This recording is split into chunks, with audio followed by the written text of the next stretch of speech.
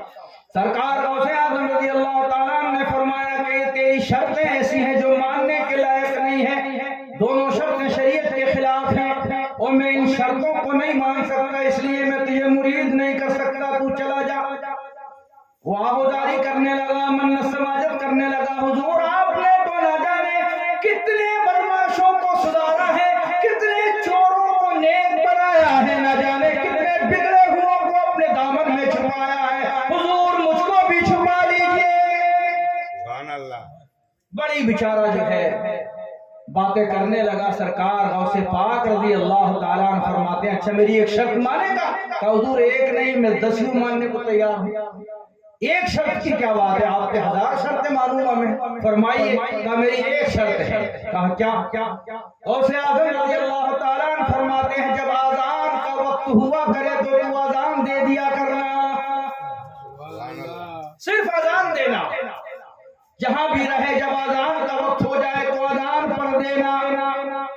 دیوانے کی نظروں کو جہاں دیکھ رہا ہے اور دیوانہ خدا جانے کہاں دیکھ رہا ہے، وہ تو وہی جانے کہ اس میں خاصیت کیا تھی، وہ تو وہی جانے کہ اس میں راز کیا ہے کہ صرف اذان دے دینا جہاں بھی رہے، اذان کا وقت ہو تو اذان پڑھتے رہنا۔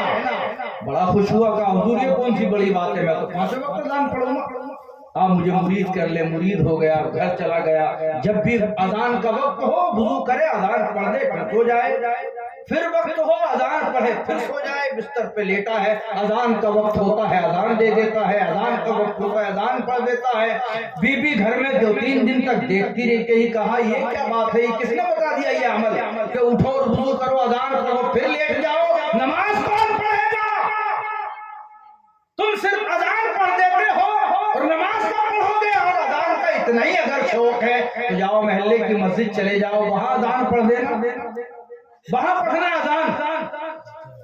تو اس نے کہا کہ تجھے نہیں پتا ہے یہ وظیفہ کس نے بتایا ہے، یہ تو میں ہی جانتا ہوں کہ یہ بات کیا ہے۔ تو کہا گھر میں کھانے پینے کا سامان سب بند ہو گیا ہے، ختم ہو گیا ہے، کچھ بھی نہیں ہے، چوری کرنے کب جاؤ گے؟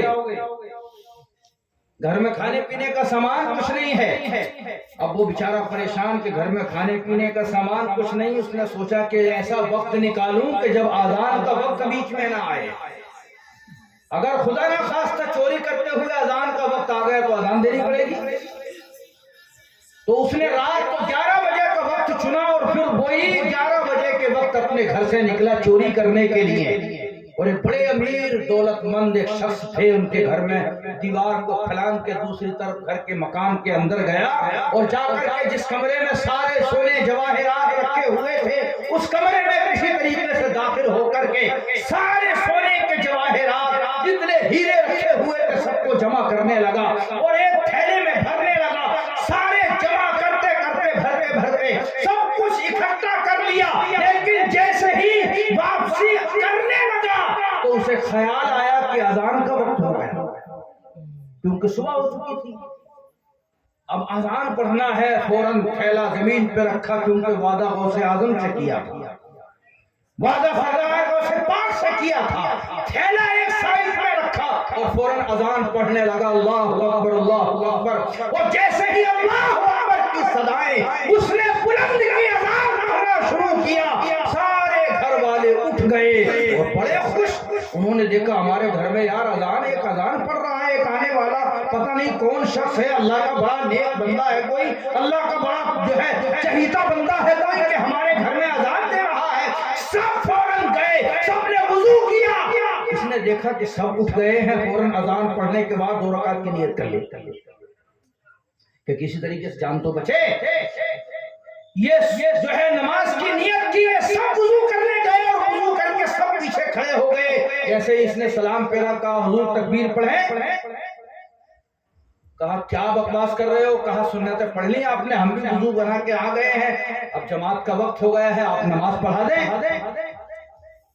اب یہ بیچارہ کانپ رہا ہے کہ میں کہوں تو کیا کہوں، کہنے لگا کہ مجھے شرمندہ مت کرو، میں جو ہوں وہ تم سمجھ نہیں رہے ہو، کہا کیسی باتیں کرتے ہو، ہم جو سمجھ رہے ہیں تم وہی ہو، کہا میں وہ نہیں ہوں، میں چور ہوں۔ میں چوری کرنے کے لیے آیا تھا. وہ سب کہنے لگے حضور ایسے مذاق کیوں کر رہے ہیں آپ اور چوری کیسے کر سکتے ہیں؟ اب یہ بڑا پریشان ہے. کہا حضور وقت ختم ہو جائے گا فجر کا، بس ہم تکبیر کہتے ہیں، آپ جماعت کھڑی کیجیے، نماز پڑھائیے. اب مرتا کیا نہ کرتا، بیچارے نے کہا پڑھو تکبیر. تکبیر کہہ دی گئی. امام صاحب مصلی پہ کھڑے ہیں جو چوری کرنے آئے تھے، پیچھے پیچھے جماعت، گھر والے سب کے سب کھڑے ہیں، اور سب اس نے نماز پڑھائی، سلام پھیرا، دعا کی، اور جیسے ہی دعا کی سب ان کے ہاتھ چومنے لگے امام صاحب کے.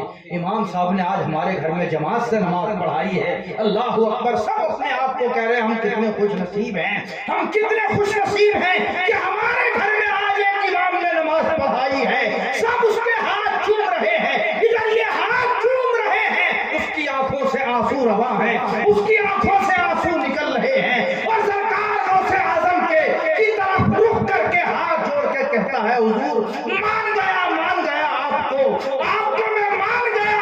ایک وقت کی نماز پڑھی ہے تو اللہ نے اتنی عزت عطا فرمائی ہے، اگر پانچوں وقت کی پڑھوں گا تو پتہ نہیں اللہ کتنی عزتیں عطا فرمائے. یہ ہے نماز کی برکت. اور ادھر غوث اعظم اپنے مریدوں میں نماز پڑھ کے مسکرا رہے ہیں، کہہ رہے ہیں پھنس گیا. غوث اعظم کہیں سے دیکھ لیے، فرماتے ہیں پھنس گیا. غلاموں نے کہا حضور کون پھنس گیا؟ کہا وہ چور پھنس گیا. کہا کون چور؟ کہا اس نے 2 شرطیں مجھ سے منوائی، میں نہ پھنسا، میری ایک شرط مان کے وہ پھنس گیا. وہ پھنسا نہیں تھا بلکہ جو پھنسا ہوا تھا غوث اعظم نے اس کو نکال دیا. تو غوث اعظم پھنسے ہوا کو نکالنے کے لیے آئے ہیں. اللہ کے دین سے جو دور ہو گئے ان کو دین کی طرف بلانے کے لیے آئے ہیں. رب سے جو ہم نے وعدہ کر کے ہم بھول گئے اس وعدے کو یاد دلانے کے لیے آئے ہیں. الست بربکم جو ہم نے وعدہ کیا تھا اس وعدے کو ہمیں یاد دلانے کے لیے غوث اعظم تشریف لائے. کرامت ہے تو زندگی ان کی کرامت ہی کرامت ہے. سرکار غوث اعظم رضی اللہ تعالی عنہ دنیا میں اللہ نے ولایت عطا فرمائی، کسی کو جوانی میں، کسی کو بڑھاپے میں، کسی کو کسی بزرگ کے ذریعے، کسی کے ذریعے اللہ نے ولایت عطا فرمائی. مگر غوث اعظم سرکار رضی اللہ تعالیٰ عنہ وہ ولی ہیں کہ جب پیدا ہو رہے ہیں تو ولایت کا تاج لے کے تشریف لا رہے ہیں. وہ سرکار غوث اعظم رضی اللہ تعالیٰ عنہ آپ سے پوچھا حضور آپ کو کب احساس ہوا کہ میں ولی ہوں؟ پوچھا لوگوں نے آپ کو کب احساس ہوا کہ میں ولی ہوں؟ غوث اعظم فرماتے ہیں جب میں 10 برس کا تھا تو جب میں راستوں سے گزرتا تھا تو مجھے آوازیں آتی تھی، اور یہ آواز آتی تھی کوئی کہنے والا کہتا تھا لوگوں ہٹ جاؤ اللہ کا ولی آ گیا. جب یہ آوازیں میں سنتا تھا تو مجھے احساس ہونے لگا کہ اللہ نے مجھے ولایت کا درجہ عطا فرمایا ہے. ولایت کا درجہ کیا؟ جس طرح میرے آقا صلی اللہ علیہ وسلم سارے ولیوں میں سب کے سلطان و سردار ہیں، سارے نبیوں میں سب کے سلطان و سردار ہیں، سرکار غوث اعظم سارے ولیوں میں سلطان الاولیاء ہیں، سارے ولیوں کے سردار. ایک مرتبہ سرکار غوث پاک رضی اللہ تعالیٰ عنہ ایک گائے کی پونچھ پکڑنے کی کوشش کر رہے تھے. وہ گائے پیچھے مڑ کے دیکھتی ہے اور اپنی زبان سے عربی میں کیا کہتی ہے؟ وہ گائے کہتی ہے عبدالقادر میرا پیچھا کیوں کرتے ہو؟ اللہ نے تمہیں سارے ولیوں کا سردار بنا کے بھیجا ہے. سبحان اللہ. تو جانور بھی جانتے ہیں کہ یہ سارے ولیوں کے سردار ہیں، یہ تاج الاولیاء ہیں. جانور بھی جانتے ہیں، پہچانتے ہیں، غوث اعظم کی شان کو پہچانتے ہیں جانور بھی. مگر باہر انسان تو نہ پہچان سکا غوث اعظم، تو نہ پہچان سکا غوث پاک کو جن کا عالم یہ ہے. آپ نے جس کا دودھ پیا تھا، جو آپ کی ماں ہے، جن کا دودھ پیا، پہلے یہ عام طور پر یہ ہوتا تھا کہ جب بچہ پیدا ہوتا تھا تو اس کو دائیاں اپنے گھر لے جاتی تھی، اس کی پرورش کرتی تھی، پالتی تھی، دودھ پلاتی تھی، پھر جب کچھ ہوشیار ہوتا تھا تو وہ اس کے گھر لا کے دے دیتی تھی. تو سرکار غوث اعظم رضی اللہ تعالیٰ عنہ نے بھی دودھ پیا، ایک خاتون ان کو لے کے گئی اور دودھ پیتے تھے. جب آپ جو ہے جوان تھے، وہ خاتون جن کا آپ نے دودھ پیا تھا وہ ضعیف ہو چکی تھی. ایک روز سرکار غوث پاک کی بارگاہ میں حاضر ہوئی. غوث اعظم رضی اللہ تعالیٰ نے جیسے ہی دیکھا ان کو، کھڑے ہو گئے، بڑی عزت کے ساتھ احترام کے ساتھ بٹھایا. اور جب وہ بیٹھ گئے تو وہ عرض کرنے لگی، بیٹا عبدالقادر، جو میں بچپن میں کبھی دیکھا کرتی تھی وہ آج بھی دیکھنا چاہتی ہوں. کہا کیا دیکھنا چاہتی ہو میری ماں؟ کہا بیٹا جب میں تجھے دودھ پلاتی تھی نا تو تم میری گود سے اچھل جاتا اور اچھل کے زمین پہ نہیں گرتا تھا، بلکہ تو آسمانوں کی طرف پرواز کرتا تھا اور سورج میں جا کر چھپ جاتا تھا. یہ کب کا معاملہ ہے؟ جب دودھ پیتے تھے سرکار غوث پاک. اور یہ بیان کون کر رہی ہیں؟ وہ آپ کی ماں جن کا دودھ پیا تھا. کہا بیٹا میری گود سے اچھلتا تھا اور اچھل کر کے آسمانوں میں تو سیر کرنے لگتا تھا اور پھر سورج میں جا کے چھپ جاتا تھا. کس میں جا کے؟ سورج میں جا کے. چاند میں نہیں کہا. اگر چاند میں چھپ جاتے سرکار غوث پاک رضی اللہ تعالیٰ عنہ تو آج زمانہ یہ کہتا کہ یہ کون سی کمال ہے. آج تو ہماری سائنس بھی چاند تک پہنچ چکی ہے، یہ تمہارے غوث اعظم کا کون سا کمال ہے؟ مگر سائنس نے آج تک دعویٰ یہ نہیں کیا ہے کہ ہم سورج پہ گئے ہیں. سائنس نے دعویٰ کیا کیا ہے؟ ہم چاند پر گئے ہیں. اور سورج پہ کوئی دعویٰ کر بھی نہیں سکتا. اگر کر دے گا نا تو جھوٹا ہی ہوگا. وہ جانے کی تو کسی میں ہمت ہے ہی نہیں، کیونکہ جب ان کی پشت ادھر ہے تو حالت یہ ہے کہ اے سی کے بغیر کام چلتا نہیں، اور کبھی کبھی اے سی کی فیل تو سورج پہ جانے کی بات کوئی نہیں کرتا. تو اس لیے غوث اعظم رضی اللہ تعالیٰ عنہ بچپن میں چاند پر نہیں بلکہ سورج میں جا کے چھپتے تھے. وہ جانتے تھے چاند میں اگر جاؤں گا تو کل آنے والے زمانے میں لوگ یہ کہیں گے کہ یہ کون سا کمال ہے. چاند پر تو سائنس بھی جا چکی ہے، تمہارے غوث اعظم کا کیا کمال ہے؟ ارے کمال تو یہ ہے کہ غوث اعظم چاند پر نہیں بلکہ جا کے سورج میں چھپ جاتے ہیں. سورج میں چھپتے ہیں تاکہ کبھی قیامت تک کوئی سائنس بھی دعویٰ نہیں کر سکتی. آج ماں آئی ہے بیٹا، آج پھر وہی چیز دیکھنا چاہتی جو بچپن میں دیکھا کرتی تھی. چاند سورج میں جا کے چھپ جاتے تھے، آج بھی دیکھنا چاہتی ہوں. غوث اعظم کا جواب سنو. اللہ نے کیا طاقت عطا فرمائی ہے، اللہ نے کیا اختیار عطا فرمایا ہے. غوث اعظم فرماتے ہیں ماں وہ میں بچپن کا زمانہ تھا، میں سورج میں جا کے چھپتا تھا، سورج مجھ کو سنبھال لیتا تھا. آج میں جوان ہو چکا ہوں، آج اللہ نے مجھے وہ قدرت و طاقت عطا فرمائی ہے، وہ کمالات عطا فرمائے ہیں کہ آج سورج میں وہ طاقت و تاب نہیں ہے جو مجھ کو چھپا سکے. سورج میں وہ تاب نہیں جو مجھ کو اپنے اندر سما سکے، اس لیے کہ آج میرے اندر نہ جانے ایسے کتنے سورج چھپے ہوئے ہیں، نہ جانے کتنے سورج چھپے ہوئے ہیں. ان کی محفل ہم نے سجائی ہے، ان کا ذکر ہم کر رہے ہیں جن کو اللہ نے یہ قدرت عطا فرمائی ہے. اور خوش نصیب ہیں ہمارے شریف بھائی جنہوں نے غوث پاک رضی اللہ تعالیٰ عنہ کی محبت میں اس محفل کو سجایا ہے. اللہ سے دعا کریں کہ اللہ دنیا اور آخرت ان کی سجا دے، دنیا اور آخرت ان کی کامیاب بنا دے. بلکہ اللہ نے کامیاب بنا دی. جس باپ کے دو بیٹے حافظ قرآن ہو جائے اس سے بڑا خوش نصیب کون؟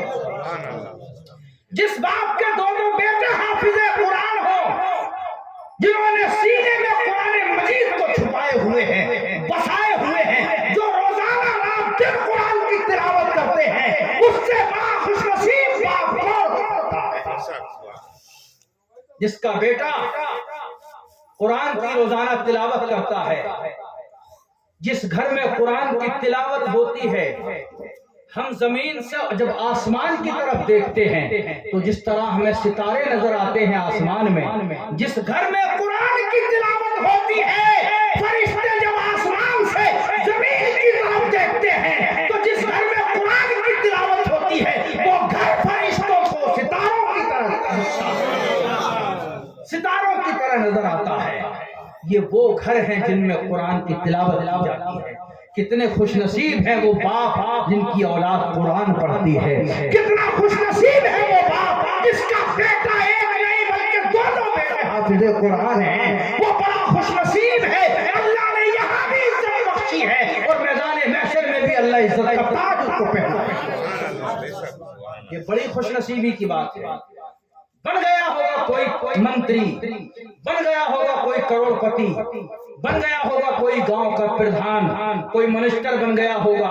چند دن کے لیے بن جائے گا، چند دن کے لیے دولت ہاتھ آ جائے گی، چند دن کے لیے امیری اس کے ہاتھ لگ سکتی ہے، لیکن یہ ایسی دولت ہے کہ جب تک دنیا میں رہے گا اس دولت سے فائدہ ہوتا رہے گا. جب تک قبر میں رہے گا قبر میں بھی اس دولت کے مزے لے گا، اور جب حشر میں آئے گا حشر میں بھی اللہ اس دولت کا انعام اٹھائے گا. وہ دولت اللہ نے ان کو عطا فرمائی ہے. اس سے بڑی خوش نصیبی کی بات اور کیا ہو سکتی ہے. یہ ذرا ذرا سے چھوٹے چھوٹے بچے، ان کو دیکھ کر کے قسم خدا کی دل خوش ہو جاتا ہے. باہر کیا قسمت پائی ہے ان بچوں نے، ان بچوں کے ماں باپ نے، کہ جن کے سینے میں کچھ اور نہیں بستا بلکہ رب کا قرآن بستا ہے. جن کی زبان پہ گانے بجانے نہیں بلکہ قرآن کی تلاوت جن کی زبان پہ ہوتی ہے، وہ کتنے خوش نصیب ہیں. ان کے ماں باپ کتنے خوش نصیب ہیں. اور یہ محفل پاک غوث اعظم رضی اللہ تعالیٰ عنہ کی سجائی ہے. اللہ تعالیٰ اس کی برکتیں ان کو بھی اور ہم سب کو عطا فرمائے. اس کی برکتوں سے ہم سب کو اللہ جو ہے فیضیاب فرمائے، جو ہے ان برکتوں سے مالا مال فرمائے. اور دعا کرے اللہ تعالیٰ ان کے بچوں کو حافظ قرآن تو ہو چکے ہیں، اللہ عالم دین بھی بنائے. درود شریف پڑھیں. اللہ صلی اللہ علیہ وسلم محمد صلی اللہ علیہ وسلم. تو ناز شریف کے چند اشعار رہ گئے ہیں، میں سنا دوں. لو مدینے کی تجلی سے لگائے ہوئے ہیں، لو مدینے کی تجلی سے لگائے ہوئے ہیں، لو مدینے کی لو مدینے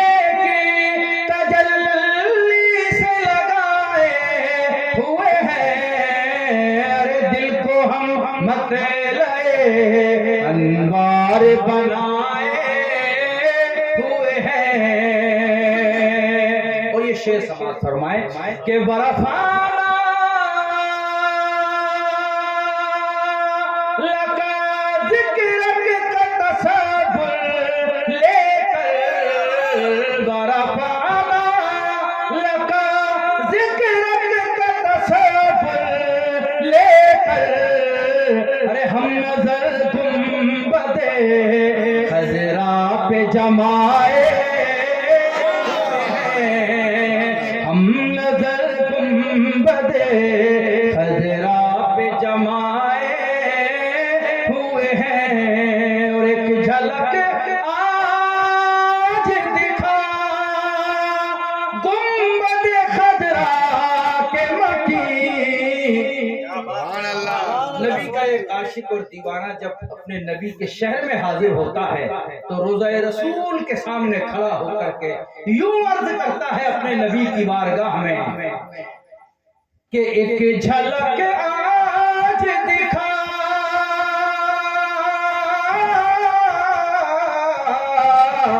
ایک جھلک آج دکھا گنبد خضرا کے مکی. کچھ بھی ہے دور سے، ارے کچھ بھی ہے دور سے دیدار کو آئے ہیں، کچھ بھی ہے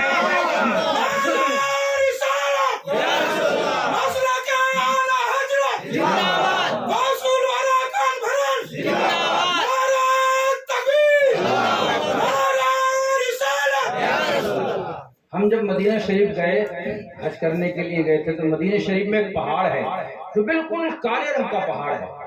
اور سارے پہاڑ سب ایک جیسے ہیں، لیکن وہ ایک پہاڑ ہے بالکل کالا ہے۔ تو ہم نے پوچھا کہ یہ پہاڑ الگ ہے ایک دم، یہ کالا کیوں ہے اتنا، باقی اور پہاڑ تو سب ایک جیسے ہیں؟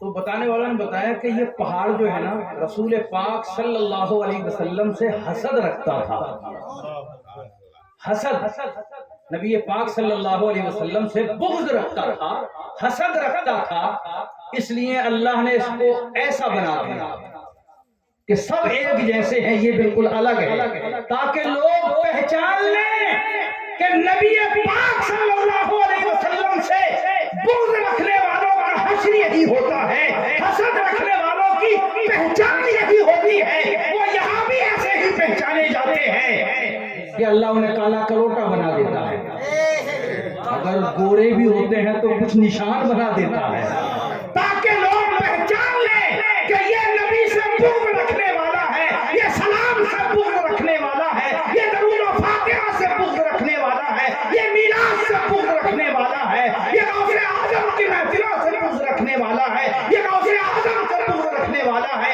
یہ اللہ والوں سے بغض رکھنے والا ہے، اس لیے اللہ نے اس کی پہچان بنا دی ہے تاکہ سب پہچان لیں، اور دیوانے سب ایک جیسے ہیں، سب کے چہروں پر نور چمکتا ہے، سب پہچانے جاتے ہیں کہ یہ بغض رکھنے والے نہیں، یہ پیار کرنے والے ہیں۔ تو وہ پہاڑ مدینہ شریف میں ہے، کالا ہے بالکل۔ تو ہم نے پوچھا یہ کیوں ایسا ہے، کالا ہے بالکل؟ کہا یہ سرکار سے بغض رکھتا تھا، اس لیے اس کو بالکل کالا کر دیا گیا ہے اللہ کی طرف سے، باقی سارے پہاڑ ایک جیسے ہیں۔ یار بے جان پتھر بھی اگر نبی سے بغض رکھے اللہ اس کی بھی شکل بدل دیتا ہے، تو تو انسان ہے، اگر تو بغض رکھے گا اللہ تیرے چہروں کو بگاڑ دے گا، اور نبی پاک سے پیار کرنے والا اگر رنگ کا کالا بھی ہوتا ہے تو چہرے پر نور چمکتا ہے۔ ورفعنا لك ذکرک کا تصور لے کر ہم نظر گنبد خضرا پہ جمائے